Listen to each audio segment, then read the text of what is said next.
What is bootstrapping, right? अपने business को खुद से फंड करना, खुद से स्टार्ट करना, without seeking anybody else's help, without seeking an investment, ठीक है, from either an angel investor or VC, खुद से अपने पैरों पे आप अपने बिजनेस को कैसे खड़ा कर सकते हैं।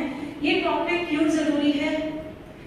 इसलिए कि बहुत सारे लोग, स्पेशली KPA में, और फिर मैं अगर फर्दर नारो डाउन करूँ तो खवातीन एंटरप्रेन्योर्स जो हैं वो इस बात से डर जाती हैं कि हमारे पास तो कोई पैसे नहीं है, हम कैसे इसको स्टार्ट करेंगे, हमें कौन फंड्स देगा, राइट?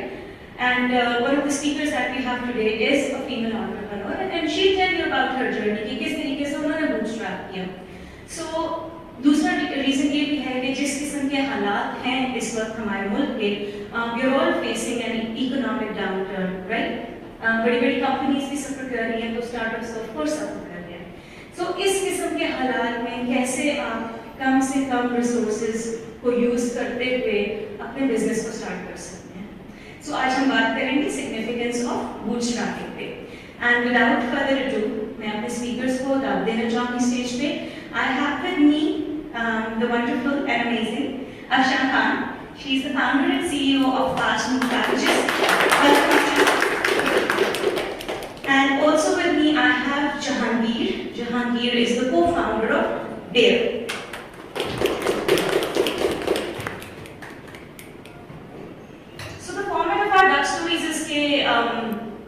मैं अपने स्पीकर्स से कुछ सवाल पूछूंगी और वो उनके जवाब देंगे, but it's not like a Q&A session जहाँ पे मैंने सवाल किया मैंने जवाब दे दिया। हम एक कॉन्वर्सेशन करते हैं, बात से बात निकलेगी, and towards the end of it I open the floor for your questions as well. जो भी आपके सवाल हैं, I am sure our speakers will be able to answer that, even if they are not, that's okay, ठीक है? तो हम begin करते हैं अपनी आज की डक स्टोरीज की episode, and first of all I would like both of you to introduce yourselves, ठीक है? आप कौन हैं, कहाँ से आए हैं, क्या करते रहे पहले, और briefly about your business. Now, would you like to start, Afshan? Assalamu alaikum everyone. My name is Afshan. I am founder and CEO of Fast Move Packages. Fast Move Packages is an industrial setup. We are manufacturing cartons, cardboard boxes, and it's a one-stop solution to designing, printing, packaging, and logistics.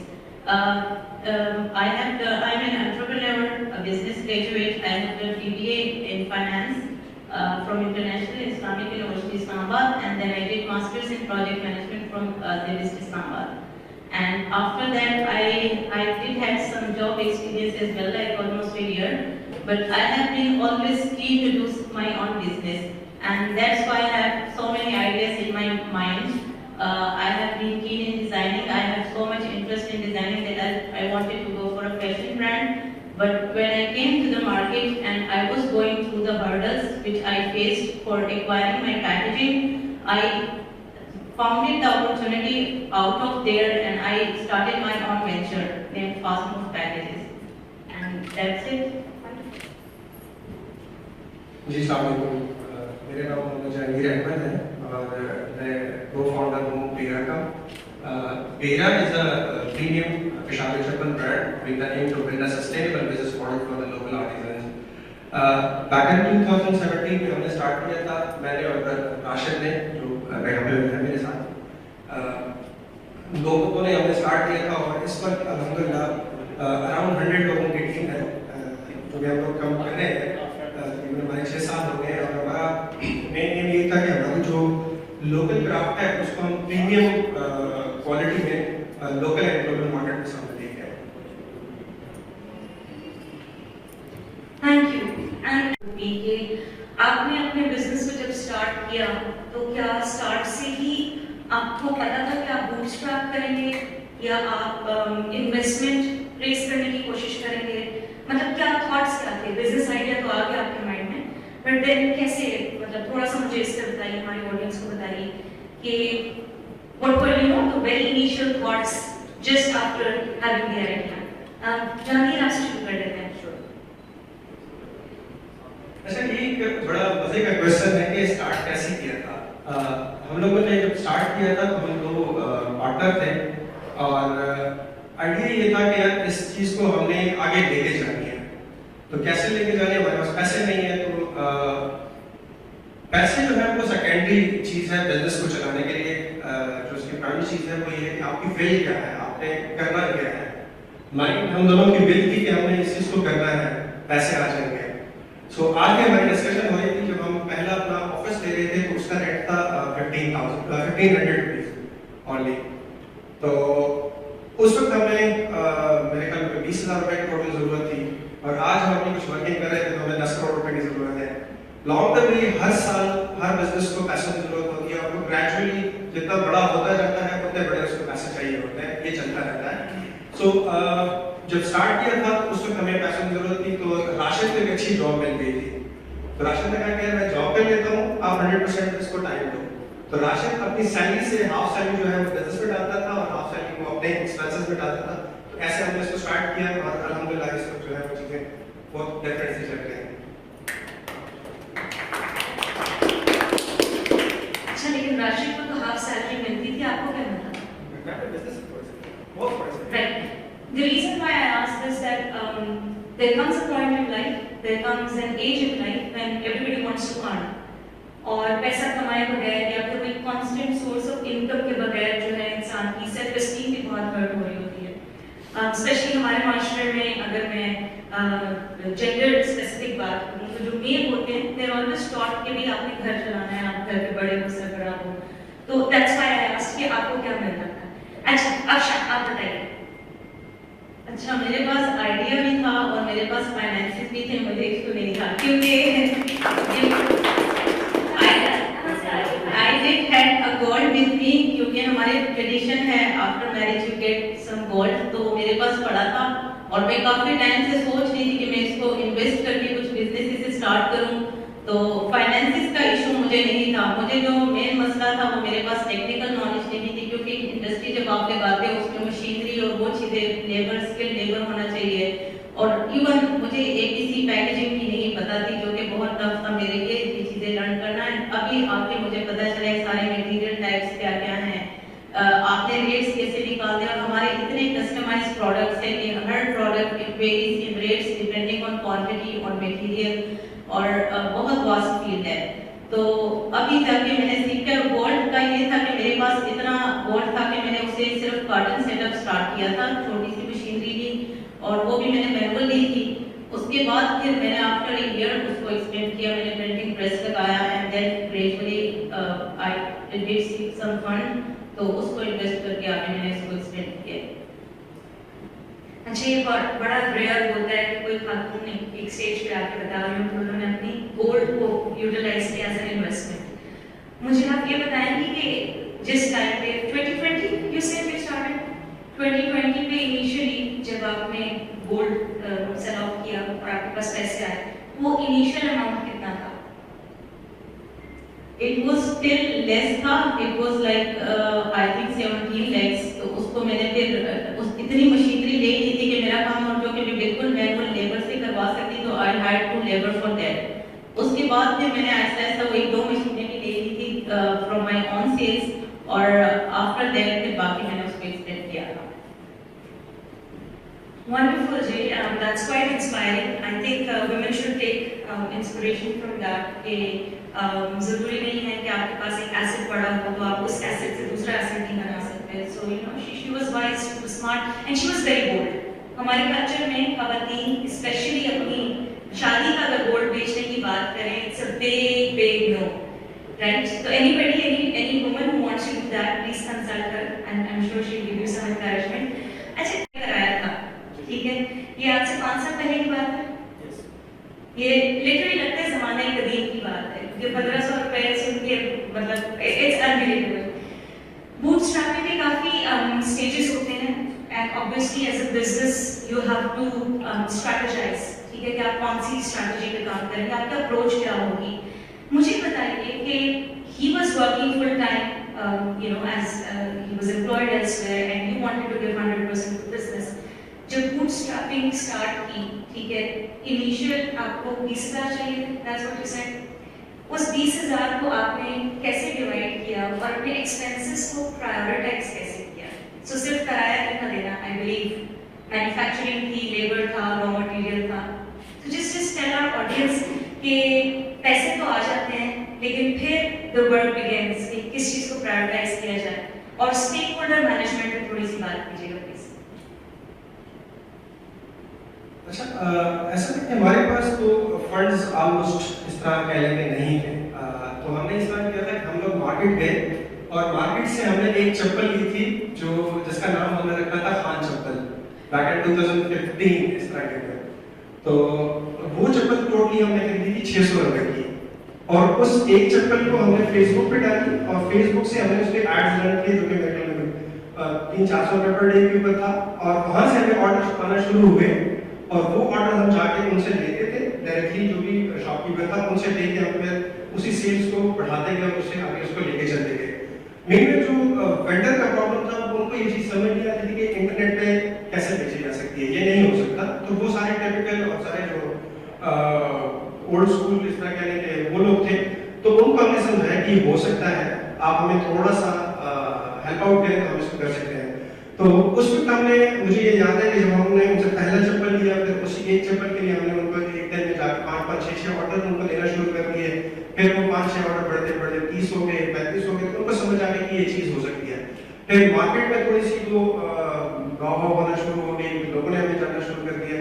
फिर एक वक्त आया कि market के कुछ vendors थे, जो बड़े वेंडर्स थे, वो खुद आए और उन्होंने हमें कहा कि हम 10 मिलियन तक आपको स्टॉक दे देते हैं, आप हमें एक साथ बाद पैसे दे दिया करें।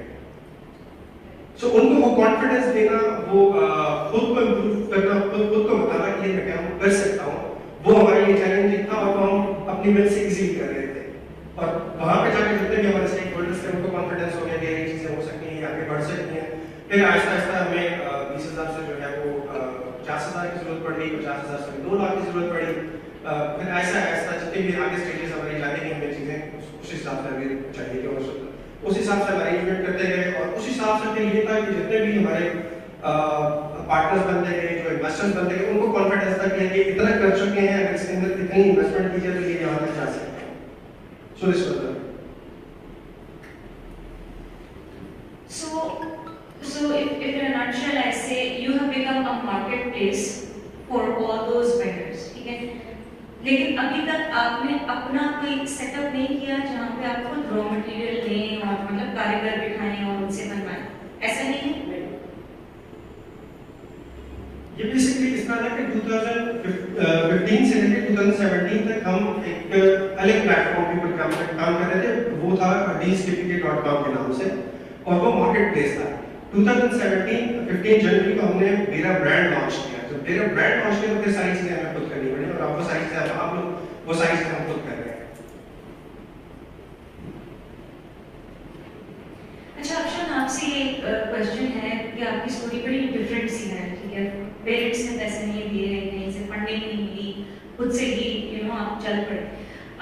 लेकिन ये सुनने में बड़ा आसान होता है, गोल्ड बेच दिया, पैसे आ गए, मशीनरी खरीद ली, ठीक है? आई एम 110% श्योर ये आसान नहीं था।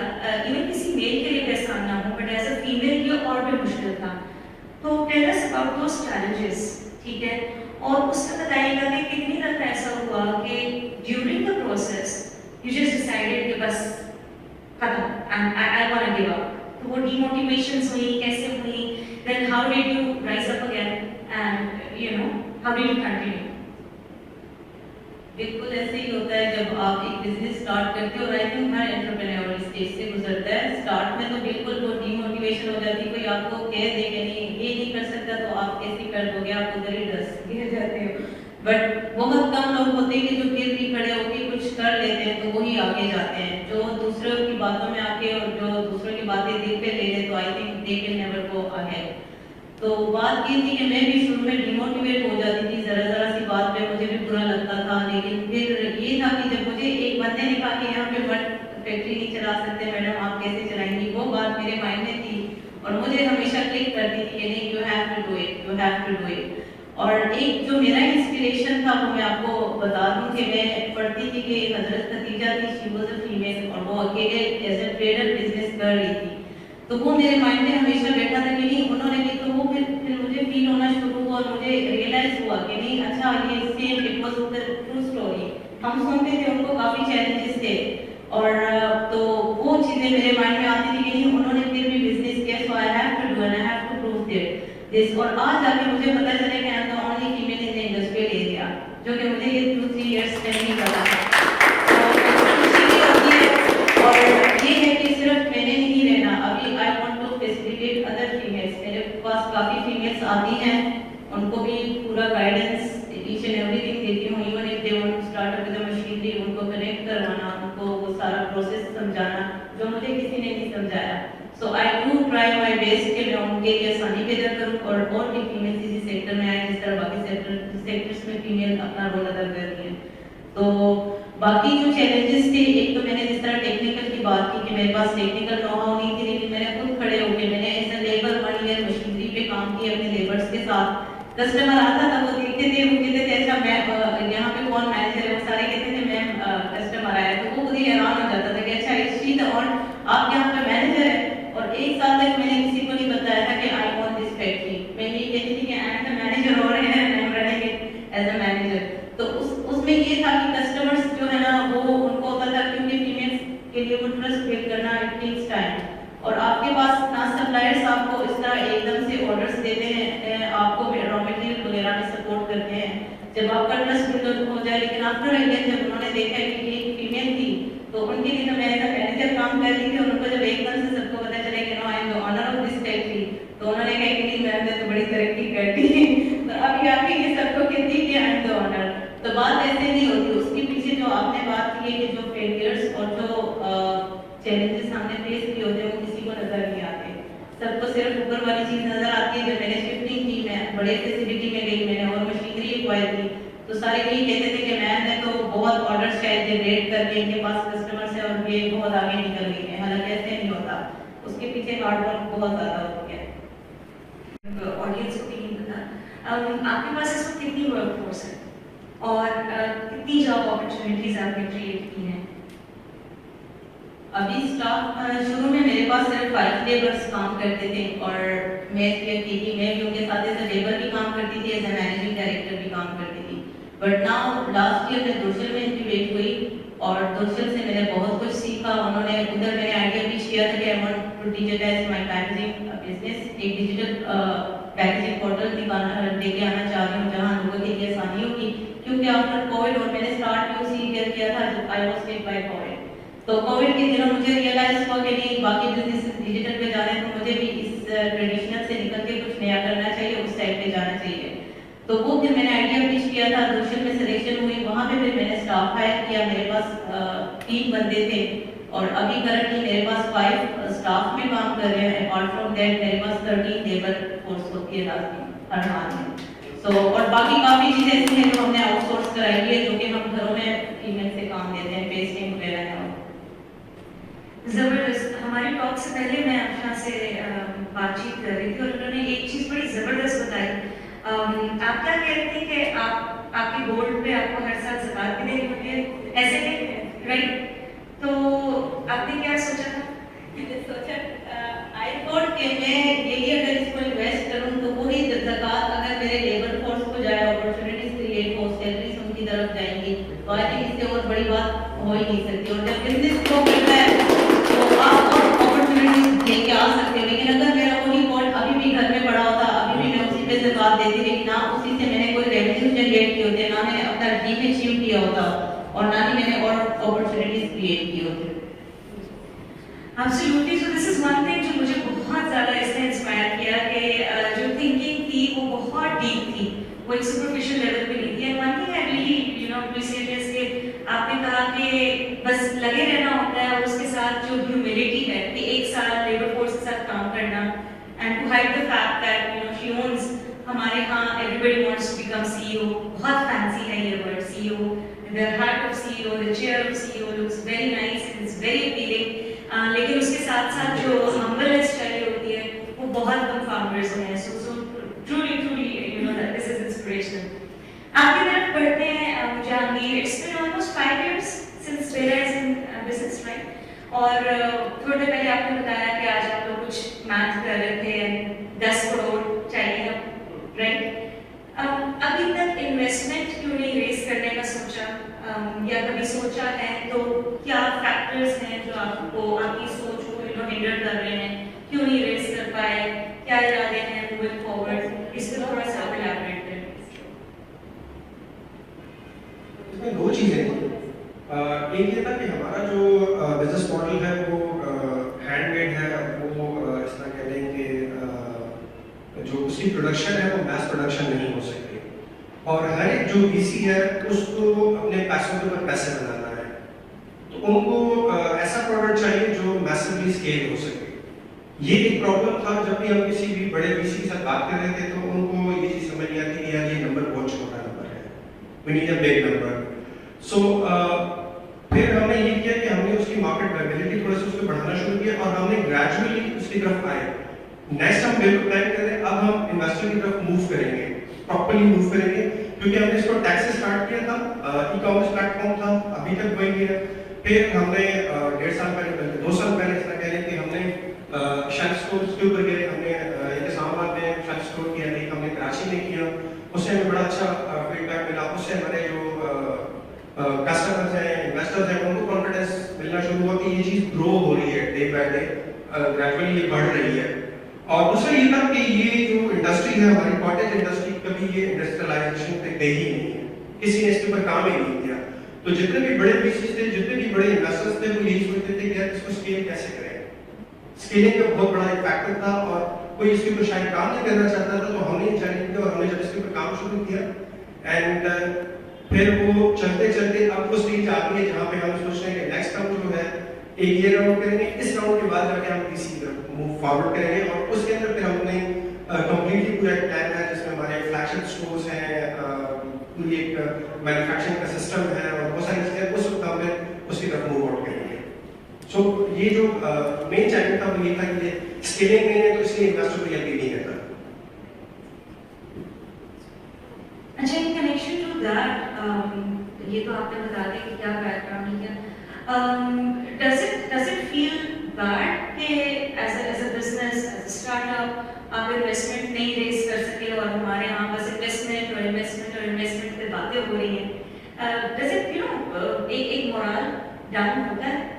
और एक इसका आप दोनों ने मुझे जवाब देना, और आपको मुझे ये भी बताना है कि बूटस्ट्रैपिंग के अपने क्या फवायद हैं। आप मुझसे पहले कॉन्वर्सेशन में शेयर कर रही थी, एक पॉइंट आया when you realise that oh I am so relieved कि मेरी कोई इन्वेस्टमेंट नहीं है, या मैं किसी के इन डेट नहीं हूँ, तो इस पे बुरा लगा ही नहीं, इस पे तालियां हो जाए। बुरा इसलिए नहीं लगा कि हमें अपना विजन पता था कि हमें क्या करना है।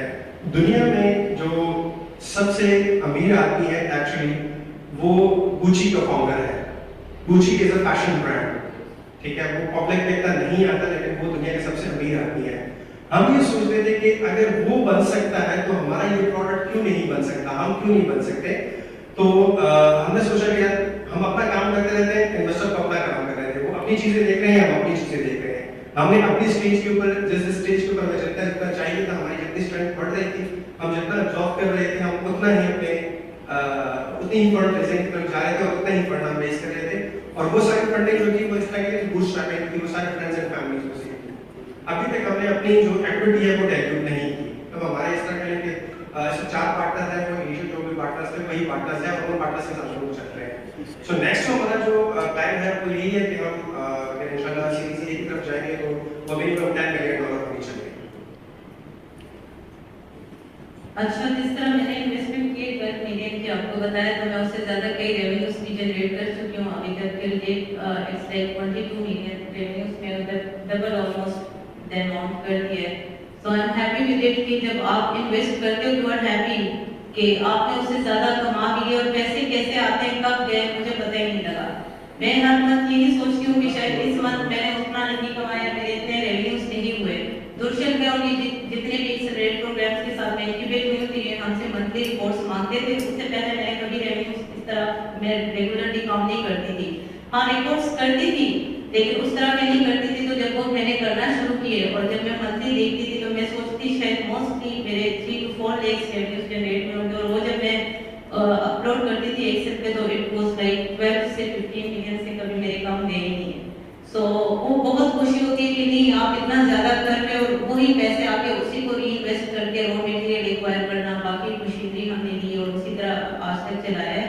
और जो आपने बात की कि वो सप्लायर्स का कि पहले वो ट्रस्ट नहीं करते थे, मुझे रॉ मटेरियल नहीं दे देते, वो शुरू मेरे साथ कैश पे चल रहे थे, तो मैं हमेशा ये सोचती थी कि ये सबके साथ क्रेडिट करे, सो व्हाई नॉट मी, और वो मेरे लिए काफी चैलेंजिंग था, मैं बड़े ऑर्डर्स नहीं दे सकती थी क्योंकि कस्टमर आपको कभी भी एडवांस फुल कैश नहीं देता, तो मैं कभी कभार खफा भी हो जाती।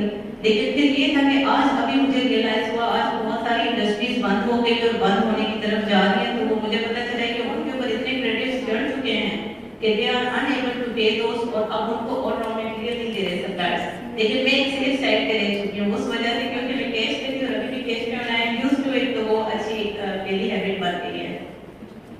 Absolutely. So one of the benefits of bootstrapping is you are not diluting your equity and you are not dependent on anyone else. किसी और की, किसी investor की आपके business में interference नहीं है.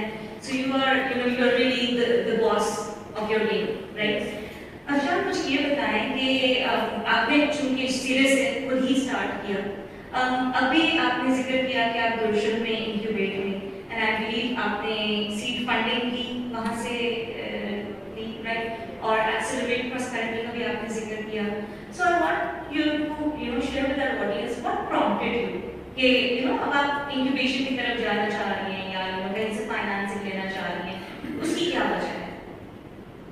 And also कि what is accelerate prosperity, so that our audience also knows कि किस किस्म के avenues हैं जो ये लोग explore कर सकते हैं। शुरू में चाहे आप अपनी इन्वेस्टमेंट से क्यों ना बिजनेस स्टार्ट कर लो, लेकिन आफ्टर सम टाइम आप कितने टाइम तक अपने उस पैसों पे चलते रहोगे? अगर आपने बिजनेस एक्सपेंड करना है, आपने अपग्रेडेशन लानी है, आपने न्यू टेक्नोलॉजी लेनी है, तो काफी चीजें उस तरह पहले तो खैर भी रीजनेबल मिल जाती थी, अब इन्फ्लेशन की वजह से इतने रेट हाई हो गए हर चीज के आप रॉ मटेरियल नहीं दे सकते, तो आप मशीनरी और बिजनेस को कैसे एक्सपेंड करेंगे? तो उसके लिए फिर फंडिंग की जरूरत पड़ती है, और विदाउट फंडिंग आई थिंक कोई भी बिजनेस ग्रो नहीं करता। तो मेरी सबको यही एडवाइस है कि जितने भी प्रोग्राम्स आते हैं, चाहे वो सोशल इंक्यूबेशन है, चाहे वो एक्सेलरेट प्रॉस्पेरिटी है, चाहे वो एनआईसी क्यों ना हो, चाहे वो कोई भी आपको प्लेटफॉर्म मिलता है, डू टेक द अपॉर्चुनिटी और आप उससे सीखें। और मैं सोशल में ही मैंने अपने सारे फाइनेंशियल्स और अपने सारे रिकॉर्ड्स कीपिंग और उस तरीके से लेके गए, डॉक्यूमेंटेड हो गया मेरा बिजनेस प्रॉपर। तो मुझे ना टैक्सेस की टेंशन होती है, ना मुझे कोई और टेंशन होती है, क्योंकि शायद अगर मैं इनफॉर्मल तरीके से चलती तो अभी तक मैंने कुछ भी ना किया होता। So it's very much necessary for every entrepreneur to learn, हर ट्रेनिंग से आप कुछ ना कुछ सीखते हो, और फंडिंग भी आपको जरूरत पड़ती है, तो उसके लिए भी प्रिपेयर होने के लिए हमेशा यही देखा जाता है कि आपका बिजनेस रजिस्टर्ड है, आपके जो बैंक स्टेटमेंट्स हैं वो कितने स्ट्रॉन्ग है। मुझे ये नहीं पता था बिफोर इंक्यूबेशन कि बैंक अकाउंट कितना मैटर करता है, तो आपके अकाउंट को देखा जाता है। चाहे अगर बैंक से भी आप लोन देंगे ना, तो बैंक आपसे पूछेंगे कि आपका अकाउंट कितना टाइम हुआ है, ऑपरेट करें, आप बैंक स्टेटमेंट लाएं हमें दिखाएं, ताकि हम आपका वो एविडेंस वो नहीं मांगते हैं। और इसी तरह चाहे मैं बहुत सारे उससे पहले भी ड्यूरिंग कोविड भी बहुत सी अपॉर्चुनिटी यूएसए के बहुत से ग्रांट्स आते थे, और भी इतने आते थे जो कि मुझे नहीं मिले, बिकॉज मेरे जो सारे रिकॉर्ड्स थे वो डॉक्यूमेंटेड नहीं थे, मेरे पास बिजनेस अकाउंट नहीं था, मेरे पास कोई एविडेंस नहीं था टू शो देम। तो वो कहते थे शायद ये बिजनेस सिर्फ ये बोल रही है, ये कर नहीं रही।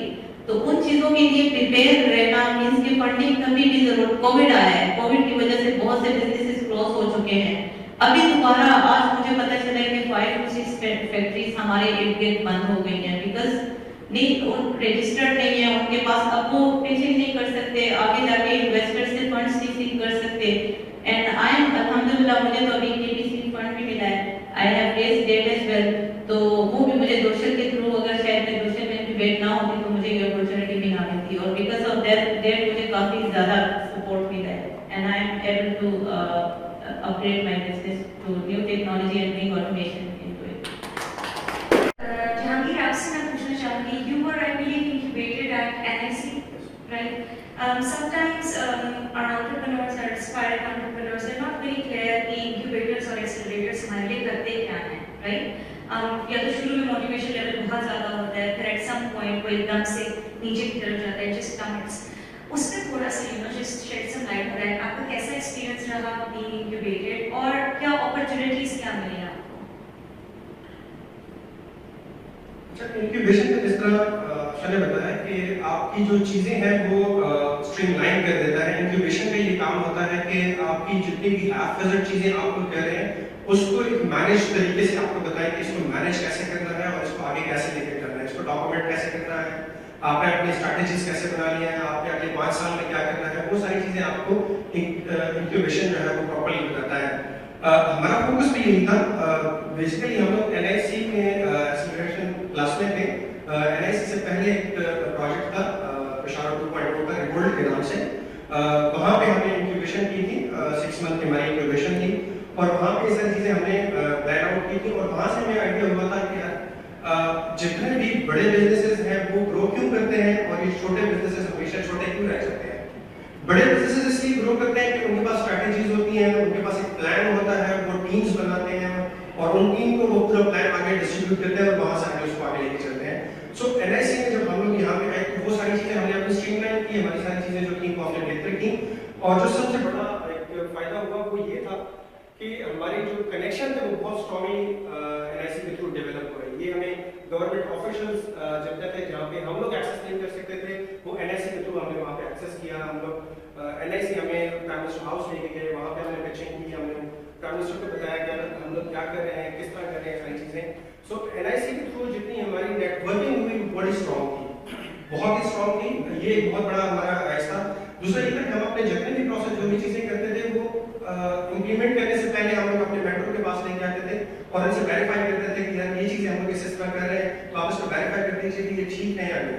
तो उसके अंदर जो भी प्लस माइनस होता था वो करके हम बता देते थे आप इसको गुड टू गो, आप जाए मार्केट में इसको टेस्ट करें। So basically networking and streamlining of your processes और taxation पे भी बात की कि बहुत सारी चीजें जो पहले आपको नहीं थे पता, bookkeeping, I'm sure that's one of the things you've learned through acceleration and integration program. हमारे ऑडियंस को भी मौका मिले कि उनसे बात करें, but before I open the floor for the audience, मुझे आप दोनों ये बताइए कि आप aspiring entrepreneurs से और जो SMEs हैं, businesses हैं, उनसे क्या शेयर करना चाहेंगे when it comes to their approach towards when is the right time that you should raise an investment or you should go for funding opportunities? आपने राइट टाइम की बात की है तो आई थिंक राइट टाइम तो होता है लेकिन never wait for the time. आपने जो भी करना है तो पहले से अगर खुद को प्रिपेयर्ड आप रखें, keep your work going on, never give up. तो आपने साथ साथ हर चीज को, हर अपॉर्चुनिटी को अवेल करना है। उसके साथ ये होता है कि आपकी स्किल्स भी ग्रो करते हैं। आगे अगर कोई अपॉर्चुनिटी आपके पास आती है तो आपके पास प्लान्स वगैरह, आपके पास सारी डॉक्यूमेंटेशन, आपके पास ईच एंड एवरीथिंग तैयार पड़ी होती है। ये नहीं है कि टाइम आया and then you are looking for, you are running here और देयर के ये नहीं मिल रहा, वो नहीं हो रहा, अच्छा ये भी कराना है, वो भी कराना है। सारी चीजें पहले से ही अपने पास अगर रखें डे वन से ही, तो यही एडवाइस है सबके लिए कि। और फिर जिस तरह टैक्सेशन की बात की है तो कहीं ना कहीं जब आप ग्रो करोगे तो आपने टैक्स देना ही है। मे बी फर्स्ट ईयर आप ना दे, सेकेंड ईयर ना दे, लेकिन आफ्टर दैट आपने कहीं ना कहीं देना है, ऑडिटिंग की तरफ आपने जाना है। तो आपके रिकॉर्ड्स और कुछ चीजें मेंटेन रहेंगे और सही प्रॉपर डॉक्यूमेंटेड रहेंगे तो तभी you are ready for each and every challenge to come over. So that's the suggestion from my side to everyone. And याद रखिए कि कभी भी अगर किसी ने आपको कुछ कहा कि नहीं आप नहीं कर सकते, उसने नहीं किया या इसने नहीं किया, आपने हमेशा अपनी सुननी है। आपकी गट फीलिंग आपको क्या कहती है वो हमेशा ट्रिगर करती है। You can do it, you can do it, तो आप इसको करते रहना है। That's it. अच्छा, ये मेरी एडवाइस ये होगी कि आपकी विल होनी चाहिए। इम्पोर्टेंट थिंग इज कि आपकी विल होनी चाहिए। आप इस तरह नहीं कर सकते कि यार मेरा जो है वो अच्छी चप्पलें बेच रहा है तो हम भी बेच लेंगे, उनका फोटोशूट अच्छा है तो हम भी अच्छा फोटोशूट करा के बेच लेंगे। आपकी अपनी विल होनी चाहिए कि हमने ये काम करना है और मैंने इसको इस स्टेज तक लेके जाना है। दूसरी इंपॉर्टेंट चीज होती है कि आपने पिच के ऊपर खड़े रहना है। बड़े बॉसेस भी आएंगे, बहुत कुछ आएगा, लेकिन उससे आपने डरना नहीं है, उससे पीछे नहीं हटना।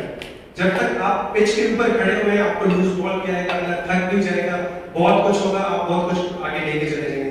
दूसरे जब आप एक काम जो भी आप डिसाइड करें फिर उसको इस तरह करें कि इसके अंदर आगे जो भी चैलेंज आ रहा है वो चैलेंज एक स्टेज है, एक गेम की स्टेज है, आपने वो स्टेज क्लियर करनी है और अगली नेक्स्ट स्टेज पे जाना है। मोस्टली लोग क्या करते हैं कि वो जब एक चैलेंज आता है उसको छोड़ देते हैं, ये नहीं होता, आप कह रहे हैं कि लोग कहेंगे यार उसने नहीं किया, उसने छोड़ दिया था, आप भी छोड़ दो, नहीं होगा आपसे।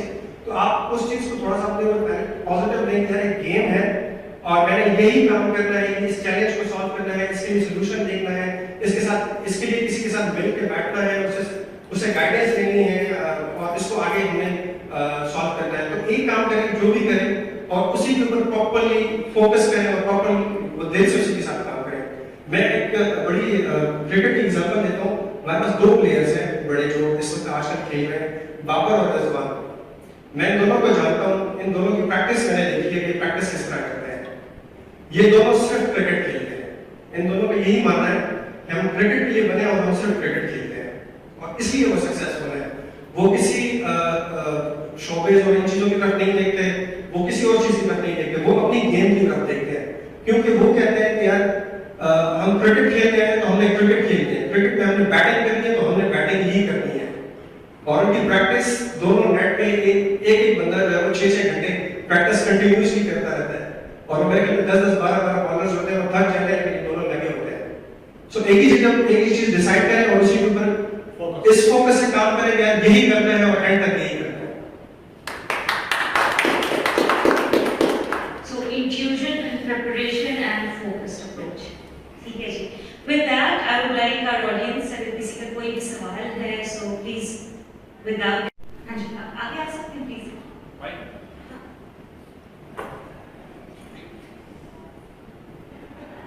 अस्सलाम वालेकुम सर, मेरा क्वेश्चन भी और साथ एक सजेशन के आपके पॉइंट से आया कि आप खदीजा ज़रदान का बताया, बहुत अच्छी बिजनेस वुमन थी। इसी तरीके से उस्मान बिन ज़रदान हो, अबू बकर ज़रदान हो, उस्मान ज़रदान हो, अब्दुल रहमान बिन औफ और अबू बकर ज़रदान, इनकी स्टडी अगर हम जो है बहुत अच्छे बिजनेस किए थे और लेकिन हमने एक्चुअली उन बुक्स को इतना पढ़ा नहीं है और है भी नहीं, अगर हम पढ़ कर हमें मिलती नहीं है। तो आप लोग अगर कुछ पॉइंट्स आप अपने अनुभव से पढ़ होंगे, जब भी आपने बहुत शेयर कर सकते हैं। मैंने कुछ 2 पॉइंट्स देखे थे, एक था वो उस्मान रज़ियल्लाहु अन्हु, वो कहते कि मैंने कोई भी मार्जिन अपना वो नहीं किया क्योंकि मेरे कस्टमर्स बनते रहेंगे, मतलब अगर 100 रुपीज़ प्रोडक्ट्स है तो मैं वो मेरी जो 80 रुपये का मैंने लिया वो 100 रुपये में बेचा, तो कहते हैं 80 का भी बिकते 81 रुपीज़ भी बिकता मैं बेचता था। उस समय था वो कहते थे मेरे कस्टमर्स बढ़ाते रहते, ब्रांडिंग बहुत थी, तो वो चीज़ें हमें स्टडी करना बहुत अच्छा होगा। आप इस बार पॉइंट क्या करेंगे कि आपको सस्ते कर के बेचने के आपके एटलीस्ट ब्रांडिंग तो बन गई। अच्छा, इस पे मैं गलत नहीं हूँ, मुझे एग्जैक्टली याद था हज़रत उस्मान बिन औफ का एक वाक़या है, अब्दुर्रहमान बिन औफ साहब, उनका एक वाक़या है कि वो जो अपना जितना भी बिजनेस करते थे वो सारा कैश में करते थे, वो उधार में कभी भी बिजनेस नहीं करते थे। ठीक है, नंबर 1। नंबर 2, उनका ये था कि जो भी चीज़ वो बेचते थे, अगर किसी चीज़ के अंदर कोई भी फॉल्ट था तो वो कस्टमर को क्लियरली बता देते थे कि ये फॉल्ट है। एक दफ़ा ऐसा हुआ था कि वो खुद नहीं थे अपनी शॉप पे और वो कपड़े बेच रहे थे, तो उनका जो वहाँ पे जो भी बंदा था, जो सेल पर्सन था, उसने कुछ कपड़ा बेच के जो डिफॉल्टी पीस था और उन्होंने उसको एक्चुअल प्राइस पे बेच दिया। तो जब वो वापस आए तो उन्होंने उससे पूछा कि ये फलाना कपड़ा कहाँ गया, तो उन्होंने कहा कि जी मैंने बेच दिया। तो उन्होंने कहा कितने पे बेचा?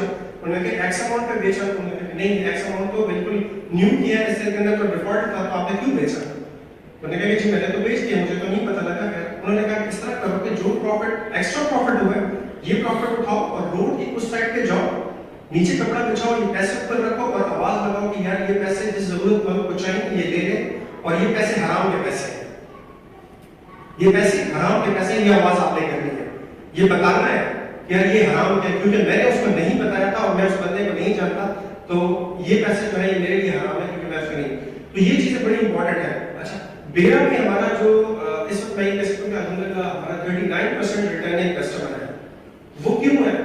हम बड़े ओपनली कहते हैं कि जी अगर हमारी प्रोडक्ट के अंदर कहीं पे भी कोई भी फॉल्ट हुआ किसी भी लेवल पे आप इसको वापस कर सकते हैं। एक दूसरी चीज, अगर कहीं पे कोई भी फॉल्ट नहीं है, 100% आपको चीज मिलती है और आप फिर भी कहते हैं कि इनकी प्राइसेस थोड़ी ज्यादा है, आप दिल से सेटिस्फाइड नहीं, तो तब भी आप वापस कर रहे हैं, हम वापस लेंगे।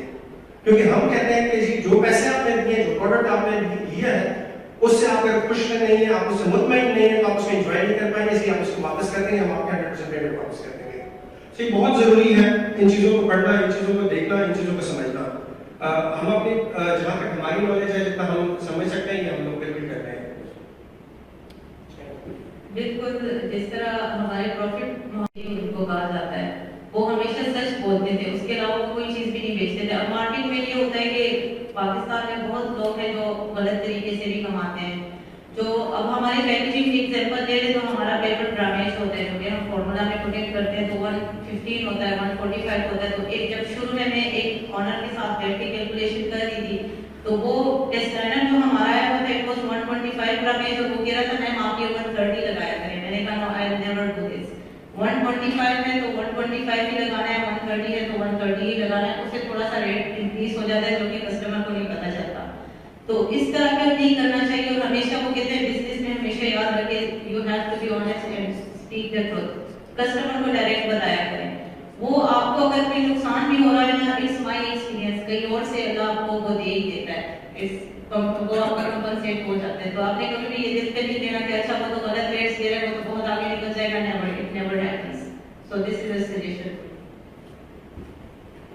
अच्छा, मेरा क्वेश्चन अक्षा आपसे है, बीइंग अ फीमेल एंटरप्रेन्योर, जब बिल्कुल लाइक स्टार्टिंग स्टेज की इंक्यूबेशन से पहले या आपके ड्यूरिंग इंक्यूबेशन में डिफरेंट फर्म्स जिनके साथ एक बिजनेस को रजिस्टर होना बहुत ज़रूरी है, उन तक कनेक्शंस कैसे बनाए और जो अच्छे नेटवर्किंग आपने किस तरह से की, मतलब जिन लोगों से आपको करनी चाहिए, जिनसे आपको मेंटरशिप मिलती है, थोड़ा सा ब्रीफ लोग चाहिए इस चीज़ में। बिल्कुल, वो असल में यूनिवर्सिटी टाइम से भी कुछ कनेक्शंस होते हैं जो कि आपके बाद में काम आते हैं। अच्छा, बिजनेस से पहले तो इस तरह आपको इवेंट्स का भी नहीं पता होता कि कौन सा इवेंट हो रहा है, आपने किधर जाना है, क्या करना है। वो तो फिर जब दूसरे के साथ आप इन टच होते हो तो आपको अपडेट्स मिलती रहती है। तो वो ये होता था कि मैं लिंक्डइन सोशल मीडिया पे इतना एक्टिव रहती थी कि मैं उधर लोगों के साथ कनेक्ट रहती थी। कोई भी इवेंट आ रहा है तो मुझे उधर से पता चलता था, I used to visit that event, और उधर ही जाके फिर मुझे 10 लोग मिले, उन 10 लोगों से आगे मुझे 10 लोग मिले। तो इसी तरह पे मेरे कनेक्शंस बने, और मेरे आज तक जितने भी मेरे कस्टमर्स हैं, मैंने मार्केटिंग नहीं की, वो सारे रेफरल बेस पे ही है। एक कस्टमर के लिए काम किए हो जाके 2 कस्टमर ले आता है, उसके लिए किए हो जाके 3 ले आते हैं। एंड नया आज भी आई थी चीज अभी के एग्जांपल जो कि मुझे हमेशा बहुत से कस्टमर रेफर करती है, खासकर फीमेल्स, और उनका काम भी किया है तो मुझे काफी सारे रेफरल बेस के थ्रू ही मिले हैं। सो जो जैसे आपका बिजनेस ग्रो कर रहा है तो वो पीआर पे ग्रो कर रहा है। यस। बट इफ हम जाके आपका बिजनेस देखें, क्या वो भी पीआर पे आगे जा रहा है? नहीं, हमारा पीआर पे इतना तो नहीं जा रहा। हमारी प्रॉपर मार्केटिंग का स्पेंड है, प्रॉपर उसकी टीम है, वो प्रॉपर्ली अपनी मार्केटिंग सारी चीज़ें करते रहते हैं। और मैंने जितना भी कहा हमारा 39% जो है वो रिटर्निंग कस्टमर है, तो वो हमारा बड़ा स्ट्रॉन्ग पीआर है। वो आगे जो रेफरेंस है, वो जो चीज़ें हैं वो वहाँ से बनी। सो मार्केटिंग हमारी है, बिल्कुल है, वो प्रॉपर्ली हमारा मार्केटिंग स्पेंड होता है। तो आपकी कन्वर्जन जो है वो इन्वेस्टमेंट किया है, हाउ डिड यू फाउंड अस? तो वो कहते हैं कि हमने गूगल में लिखा कि पैकेजिंग इंडस्ट्रीज। तो चूंकि वो जो नेम होता है, नेम बहुत ज्यादा मैटर करता है। उन्होंने देखा कि फास्ट फूड है और यहाँ पे सारे हयाताबाद पैकेजेस और अपने नाम से होते हैं वसीम पैकेजेस, तो वो उन्होंने देखे कि शायद ये कोई इंटरनेशनल ब्रांड है या कोई बड़ी पैकेजिंग है, तो उन्होंने अप्रोच किया। एंड आज मैंने उनको सैंपल भी भिजवाया। तो इस तरह नाम भी मैटर करता है। और हमारी गूगल पे भी हमने मार्केटिंग की भी है, ये नहीं है कि, लेकिन फिजिकल मार्केटिंग मैंने आज तक नहीं की। और अभी हम जा रहे हैं प्रॉपर, मैं सोच रही हूँ कि हम, क्योंकि हमने बिजनेस को अगर ग्रो करना है तो marketing is very important, without it आप ग्रो नहीं कर सकते। और हमने सिर्फ इन्हीं कस्टमर तक नहीं रहना, हमने और बड़े बड़े कस्टमर्स की तरफ जाना है, जो कि without marketing it's not possible. Can I add 2 cents? I don't think there's a question of okay, which is better. Don't limit yourself to one thing. Explore everything. Here we try to get a personal failure तो ये है कि जब भी आप कोई भी आप स्टेप लेते हो ना, तो उसमें चांसेस ऑफ फेलियर्स होते हैं। ये नहीं है कि आपने हमेशा कामयाब होना है, तो वो डर तो रहता है कि कहीं फेल ना हो जाए। और काफी टाइम हुआ है, कोविड के दिनों में तो बहुत ज्यादा था कि पता नहीं बिजनेस चल सकेगा नहीं चल सकेगा। और फिर दूसरा ये कि हमारे तो already there are other packaging industry, तो हमारे कॉम्पिटिटर्स इतने ज्यादा है कि हमें तो हमेशा ये थ्रेट लगा रहता है कि अगर हम कोई इनोवेशन नहीं लेके आएंगे, जिस तरह हम डिजिटल प्लेटफॉर्म की तरफ गए या कोई और हम अपने प्रोडक्ट्स में इनोवेशन नहीं लाएंगे, तो शायद माइट बी फेलियर, हम आगे नहीं चल सकेंगे। तो फेलियर क्या, आपने तो फेलियर तो इट्स समथिंग कॉमन जो कि हर किसी को लगा रहता है, but you have to keep, आपने एक प्लान सेट करना चाहिए, वो जिसको कहते हैं ना रिस्क मैनेजमेंट।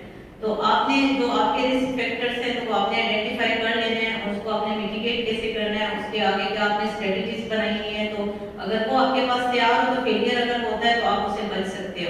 और ब्लंडर ये होता है कि ब्लंडर अब जिस तरह काफी चीजें मुझे शुरू में नहीं पता थी तो वो मुझसे ब्लंडर्स बहुत ज्यादा हुए और उससे मैंने काफी नुकसान भी किए हैं, लेकिन उसने मुझे पे ऑफ भी किया है। जो ब्लेंडर है ये दो अलग चीजें